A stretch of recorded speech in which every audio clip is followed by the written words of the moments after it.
hello. Oh, please don't be dead.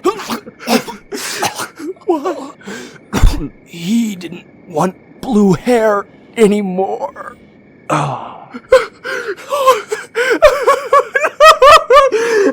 Hello, new Toasty, or I guess just Toasty now, right, is a swordsman. That's why he's still alive. Swordsman also just so happens to be the English translation of today's game, Kenshi. It is exactly what you will need to become unless you want to be brutally murdered by rogue katana-wielding desert weebs. Or, much more likely, avoid enslavement. You could also hit that red subscribe button. It's totally free, and I've heard that it can cure literally every single problem anyone's ever had. But Toasty, how do I become a master swordsman?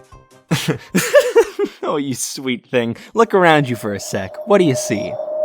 Your town has been ransacked, you don't have any food, and you're in the middle of a desert overwhelmingly filled with things that want to kill you. Get your damn head out of the clouds or you're not gonna live to see tomorrow, much less become a master swordsman. Kenshi is a stunning game of depressing proportions. It's an open-world RPG where the experience is entirely guided by your whims and personal goals. So long as it's not something boring, you can do whatever you want while taking in both the very unique atmosphere and very cruel populace. The only thing unique about you is that you probably look really funny because of the in-depth character creator. Otherwise, you're suffering just as much, if not more, due to appearance-based bullying as everyone else. You are not special, and at the start, you don't have the makings of even a junior varsity athlete. Because Kenshi is even crueler than reality, it's really a game about learning to set smart goals. Smart, of course, standing for specific, measurable, attainable, reasonable, and time-bound.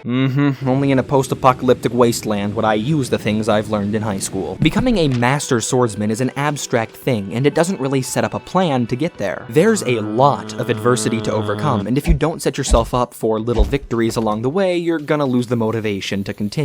No matter what start you pick, from the many available, from a wealthy group of friends to a lone wolf missing a limb, and everything in between, your stats always start off less than the attention a high schooler pays to SMART goals. Money can buy a lot of things, including protection and friends, but it can't buy you skills. To get skills means to get stronger, and in Kenshi we don't get stronger by pumping iron, but by carrying it on our back like Jesus while getting our ass beat. Or, if you're not into all that, you could just install mods to add more training options. It's up to you. Modding is actually a pretty big part of Kenshi, so much so that even if you want to play the game in vanilla, there's a mod to make it true vanilla, which greatly improves the experience. Some mods completely overhaul the game, and others are cheats to speed things up so that everybody was kung fu fighting.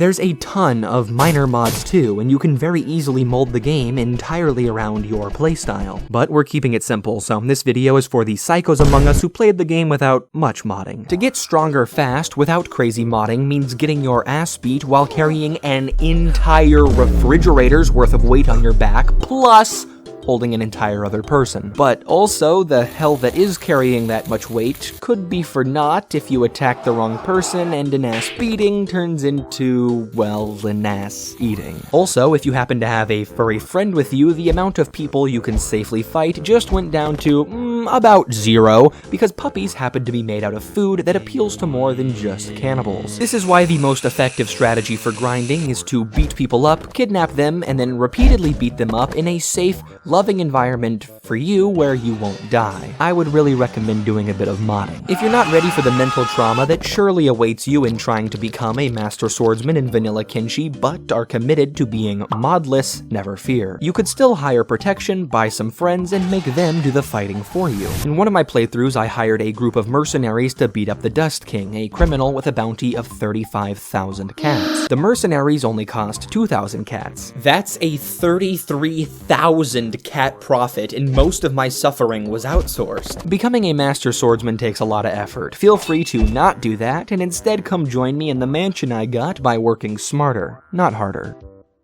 Ah, shit. My mercenaries left. An even worse mistake than no modding would be making your first playthrough be with the rock bottom start. I had the genius idea of doing this for stream content, and although chat absolutely loved Howard Fumblebutt, I'm sure he did not love my gross incompetence. That being said, sucking at Kenshi is really only a bad thing if you have a main character mindset, and being a content creator, that's kinda in the job description. I wouldn't say Kenshi has cured me, but I've definitely come to accept that my streams are not winner's POV. This game is fantastic at teaching you how to find enjoyment in failure. It is the destruction of the ego and a spiritual awakening. That post-Kenshi clarity is truly something else. Only when you let go of your ego and desire to be perfect can you truly enjoy Kenshi, because it's the consequences of incompetence that lead to the best stories. There's no such thing as winning or losing, it's only what you make of it. Experiencing greater suffering only makes overcoming it an even greater euphoria. As the saying goes, hard times create strong men. To enjoy Kenshi is to live in the moment. If you get comfortable and try to 3 times speed your way through the journey, not only will you spend more time in load screens than playing, but you'll also probably miss the giant horde of Skinners right in front of you. You're forced to really pay attention to the walk between every town, especially at the start when what you find during that walk is a big source of revenue. For example, I'd just started a new playthrough and on the road randomly came across a peasant with a 2,000 cat bounty. I figured, hey, he's a peasant, he probably can't fight, that's easy money. Unfortunately, my guy also sucked and lost the fight. I probably would have died right there if some manhunters hadn't come along, patched me up, and then enslaved me. While I was unconscious from all the blood loss, they carried me into town to sell me, but their AI bugged out and I was left outside like an abandoned baby. When I woke up, I broke out of my chains and got back on the road. I walked back to the site of a fight I'd caught a glimpse of earlier and looted some dead guys, and then quickly ran into the next town so that they wouldn't notice I was an escaped slave, got some food, and went back into the desert. That all happened completely unscripted during what was supposed to just be a walk between 2 towns. Getting to the top in Kenshi is a serious time sink, but it's these stories that stem from entirely random events and at random points along your journey that keep you engaged and make the game so memorable. You're never quite safe, and you're never completely alone. No matter how goofy your character, no matter how much you metagame, it's really hard not to get sucked into the world of Kenshi. It's a huge open world with a ton of stuff to do and mods that add even more. It's just impossible to cover everything. To be perfectly honest though, I could probably cover a heck of a lot more content if I wasn't the kind of open world RPG player who starts a new save every 10 or so hours. I tend to get very bored by the grind and instead enjoy shorter playthroughs where I can try out a wider variety of playstyles. Because of this, I tend to miss late game content, but if there ever was a game for this kind of approach, it's Kenshi. Case in point, have you ever heard the children's song Bingo? There was a farmer who had a dog and Bingo was his name-o. In the middle of the desert, in a town recently destroyed by the Holy Nation, they awaken hungry. Hungry because they haven't eaten in days, and hungry to change that. Looting a home the previous inhabitants left all too quickly, Farmer grabs some valuable resources, including a backup friend should Bingo perish on the journey, and they set out to cross the Great Desert. They're making a beeline towards the nearest town, a place they can sell these scavenged goods and buy something to eat. Things are going well so far, and Farmer grows more confident as the heavy load trains his strength stat. Unfortunately, confidence leads to complacency, and the past tense had in had a dog becomes directly relevant as the two are ambushed and brutally murdered by Skinners. I guess you could say he also had a life. So we reload, and this time Bingo alone is attacked by a Skinner for some reason. The AI in this game is questionable. Farmer patches him up and carries him on his back, and although Bingo is surely in immense pain, this actually provides great strength training for Farmer, so glass half full. They run into a group of manhunters slaughtering a Skinner, and while they're distracted later fighting a lone farmer suffering from main character syndrome, Farmer and Bingo sneak in to loot the meat. Unfortunately, the Skinner was only knocked out. It obliterates Farmer, but he's not dead, but then the manhunters come back in to enslave him. Puppies don't make great slaves, so they leave Bingo alone to surely die in the desert as Farmer is carried off into a life of immense suffering. But what is a man without man's best friend? Without Bingo, life is surely not worth living, and for the sake of that pup and defend his own mental health, Farmer must escape. As soon as he awakens from his coma, the manhunters let him walk beside them. This was their fatal flaw. Although Farmer is chained, he can still walk, which means he can still escape. As they pass by a band of fellow farmers, our farmer strikes, attacking them so that the manhunters are then forced to fight, and using the ensuing battle as cover for his escape. Although Farmer has now surely doomed his fellow farmers to a life of servitude, he is free. Kenshi has a way of throwing morality and brotherhood out the window. He runs back to Bingo,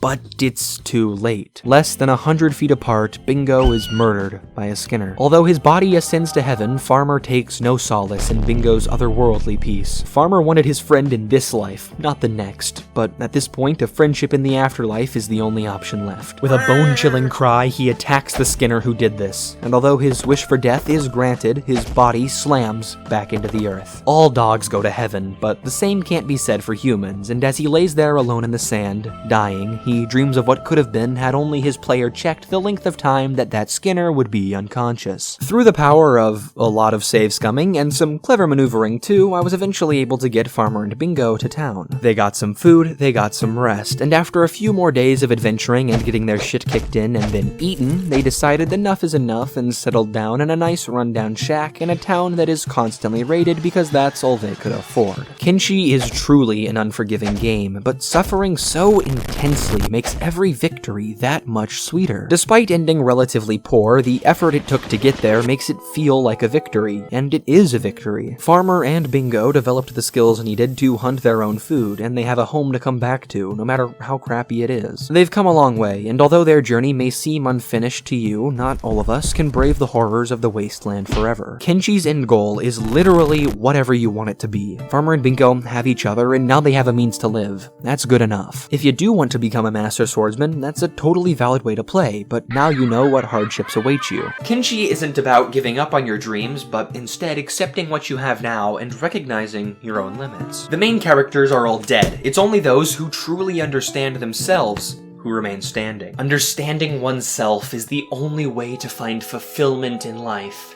and really the only way to enjoy Kenshi. If you don't like tedious grinding, for example, then I'd recommend not trying to become a master swordsman without mods and with a single character. You'll only know if you don't like this game if you truly know yourself. If you haven't gone on a spiritually awakening journey yet and you don't truly know yourself, then yeah, I'd recommend checking out Kenshi. It's pretty good. It's way cheaper than religion and arguably more effective for the modern person. Punar milam, goodbye, and practice restraining or torturing should your mother walk in on you playing. As a quick side note, a lot of the music I used in this video was created for my good friend Tron's game, Our Dying World, and I'd recommend you check it out on Steam and maybe even wishlist it if you have the chance.